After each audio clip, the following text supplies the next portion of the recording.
Data এবং information দুটোই কি একই জিনিস? না, দুটোই একই জিনিস না। ডেটা হচ্ছে একদম কাঁচা তথ্য বা উপাত্ত। যেমন ধরেন এটা হতে পারে কোনো সংখ্যা, কোনো ছবি, কোনো শব্দ, যেগুলো নিজস্ব তেমন কোনো অর্থ নেই বা যেগুলো সরাসরি ব্যবহারযোগ্য না। অন্যদিকে ইনফরমেশন হচ্ছে ডেটাকে বিশ্লেষণ করে পাওয়া ব্যবহারযোগ্য তথ্য বা ডেটাকে বিশ্লেষণ করার পর প্রসেস করার পর আমরা যে আউটপুটটি পাচ্ছি সেটা হচ্ছে আমাদের ইনফরমেশন, যেটা আমরা চাইলে আমাদের ইচ্ছে মতো ব্যবহার করতে পারি। ব্যাপারটা যদি আরো সহজ করে বলি তাহলে বলা যেতে পারে ডেটা হচ্ছে কাঁচা তথ্য, অর্থাৎ ধরেন চাল, ডাল, মশলা, মাংস ইত্যাদি।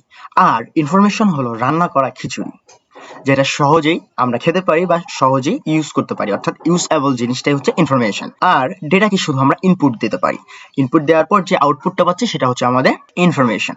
ইনফরমেশন সরাসরি কাজে লাগানো যায়, নিজের ইচ্ছে মতো ব্যবহার করা যায়, প্রজেক্ট ম্যানেজ করা যায় ইত্যাদি ইত্যাদি। সব শেষে ডেটা হচ্ছে র ডিটেলস, এবং ডেটাকে বিশ্লেষণ করার পর আমরা যে আউটপুটটি পাচ্ছি সেটা হচ্ছে আমাদের ইনফরমেশন।